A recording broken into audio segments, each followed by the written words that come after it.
Обострение отношений между Грецией и Турцией, а также между Турцией и Россией, наблюдаемые в последние месяцы этого года, разговоры о возможной войне и актуальные попытки США и Германии удержать конфликт между Грецией и Турцией от эскалации, невольно напоминают пророчество преподобного старца Паисия Святогорца, одного из последних святых нашего времени.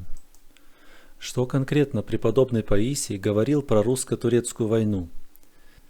В документальном греческом фильме про скорый Армагеддон приводятся впечатляющие слова старца, что турки носят поминальную кутью с собой в поясе, по-нашему говоря, одной ногой стоят в могиле.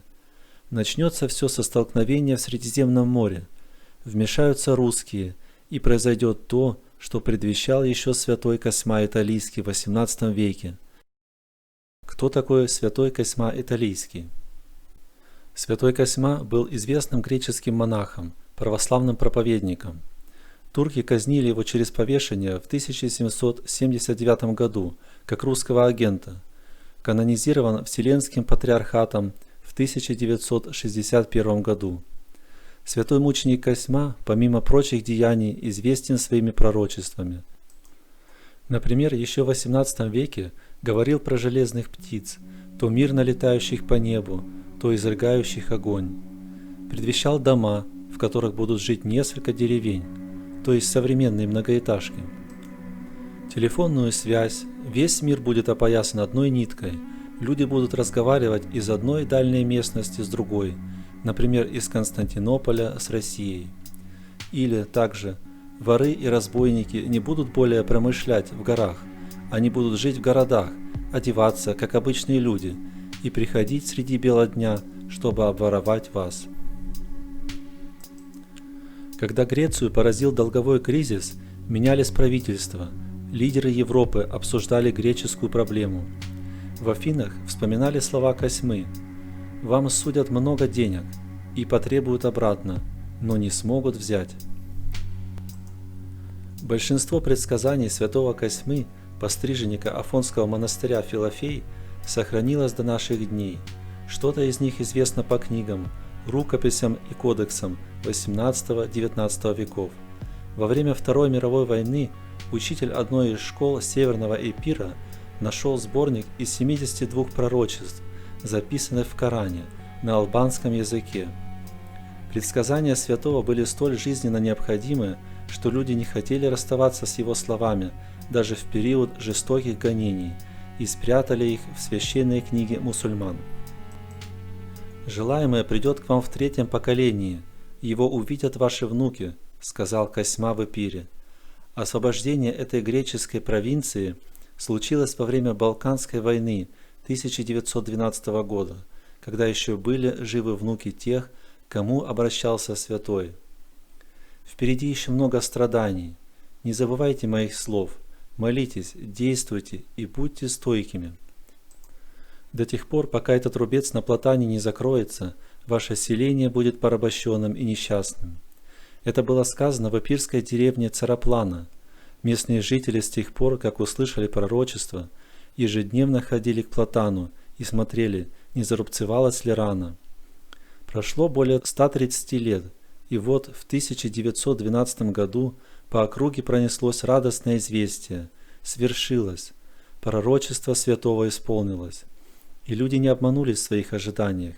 Через несколько месяцев они получили долгожданную свободу.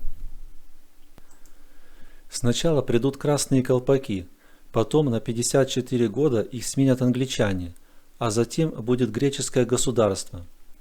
Пророчество об освобождении Ионических островов произнесено святым на острове Кефалония. Эти слова исполнились с поразительной точностью. Вслед за венецианцами островами стали владеть французы, в народе их называли «красные колпаки». Их на 54 года сменили англичане, и только затем Ионические острова получили долгожданное освобождение. Это то, что сбылось, а из пророчеств Косьмы, которые должны сбыться в будущем, разгром турок, освобождение Константинополя, по-русски Царьград, бывшей столицы православной Византийской империи. В 1453 году захватчики переименовали его в Стамбул, сделали столицей Османской империи. «Турки дойдут до 6-мильной зоны», — говорил Косьма.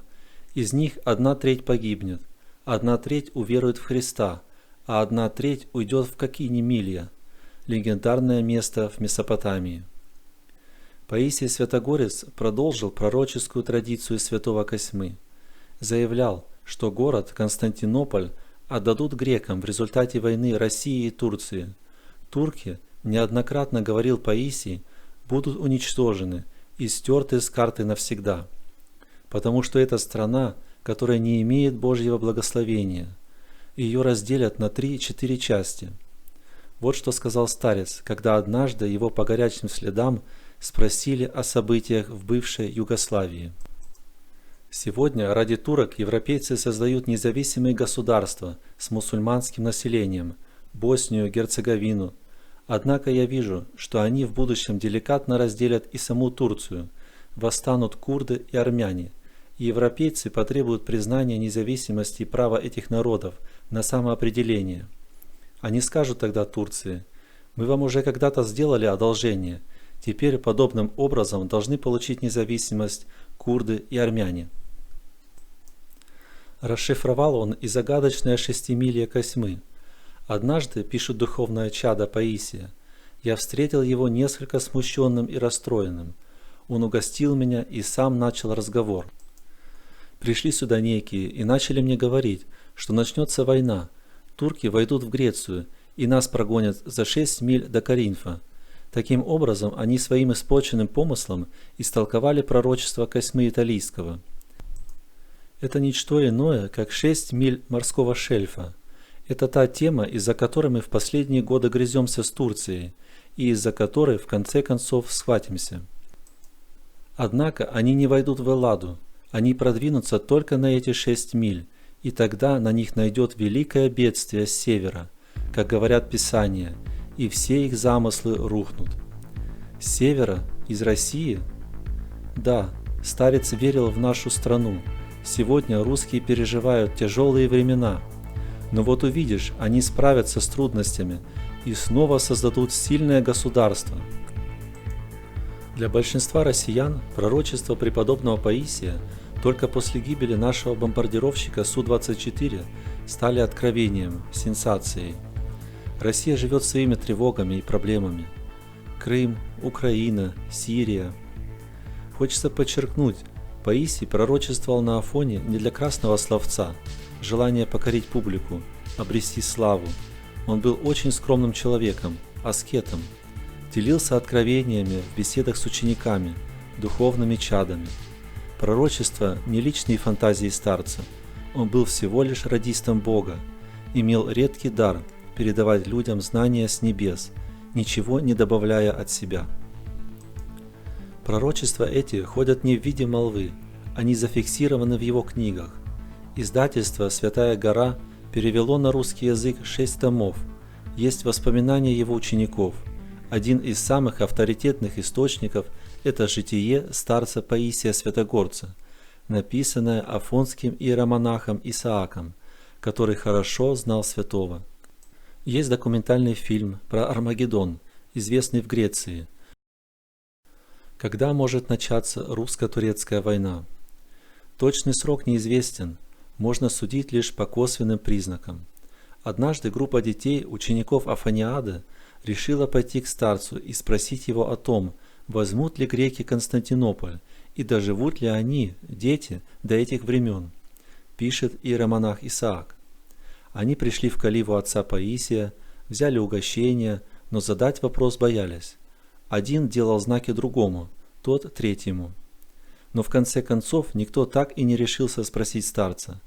Тогда старец сказал им сам: «Ну что, молодцы, о чем вы хотите спросить? О Константинополе? Возьмем мы его, возьмем, да и вы до этого доживете. Ты, как инженер, будешь участвовать в восстановлении Константинополя», говорил старец в 1991 году одному студенту из Ксанфи. Получается, на нашем веку это может случиться? Выходит так, но разгром Турции и Россией – лишь этап грядущей мировой войны. Когда русские спустятся в проливы Босфор и Дарданеллы, Тогда другие государства Европы скажут: не пойти ли и нам туда? Запад потребует у России вывести свои войска. Россия откажется, и тогда против нее начнут собирать силы. Начнется мировая война, и у русских будут потери. Мы будем наблюдать резню, города станут трущобами. Вот еще одно его пророчество. Средний Восток станет ареной сражений, и даже китайцы перейдут реку Ефрат. С 200-миллионной армией они дойдут до Иерусалима. Россия будет продолжать войну после гибели Турции и остановит эти войска под Иерусалимом. Мир, подчеркивал старец, всегда управляется Словом Божиим.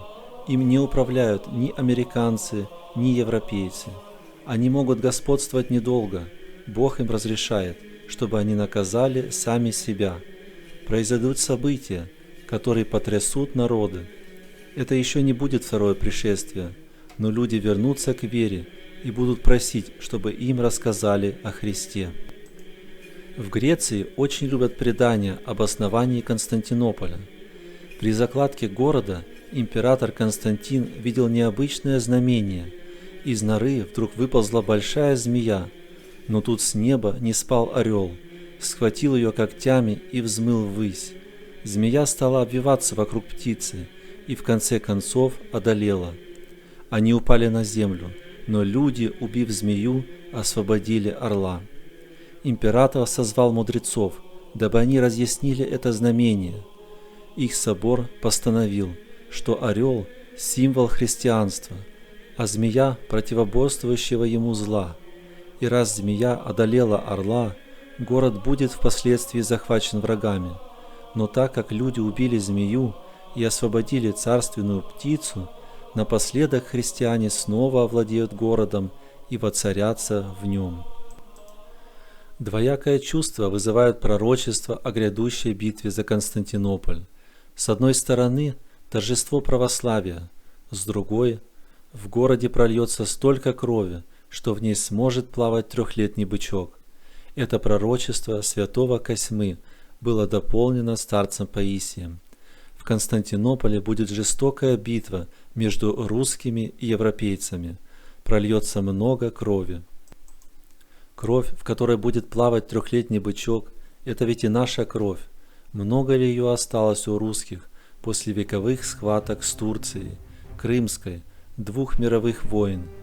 Великий композитор Георгий Свиридов в книге «Музыка как судьба» очень тонко заметил, что в советской литературе слово «русский» вновь стало появляться, кажется, у Симонова, именно в годы Великой Отечественной, когда потребовалась кровь.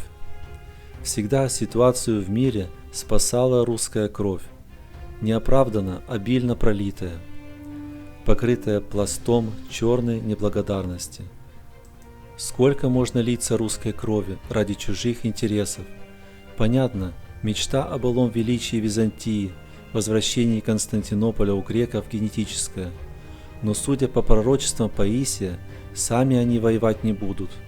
Константинополь возьмем назад, но не мы сами, из-за того, что опустилось большинство нашей молодежи. Мы не способны на такое. Однако Бог устроит так, что другие возьмут город и отдадут его нам. Греческие войска будут охранять границы. Они не будут участвовать в войне, ибо всякий, кто вступит в эту бойню, погибнет. Вот уж действительно, имеющий уши, да услышит. Кстати, старец предвидел развал СССР. Однажды господин ДК посетил старца Паисия. В то время СССР был сильной и могущественной державой, и никто не мог даже предположить, что он может разрушиться. Дело было еще в эпоху Брежнева. Между прочим, старец сказал ему: «Увидишь, что скоро СССР развалится». Господин Д. возразил: «Но такую крепкую мощь Геронда кто сумеет развалить? И до ноготка его не смеют дотронуться». «Увидишь». Старец предсказал, что очевидцем развала СССР станет и сам господин Д., несмотря на его преклонный возраст. «Знай, что и Турция развалится», — продолжил старец Паисий. «Будет война, которая продлится 2 тайма. Но мы будем победители. потому что мы православные.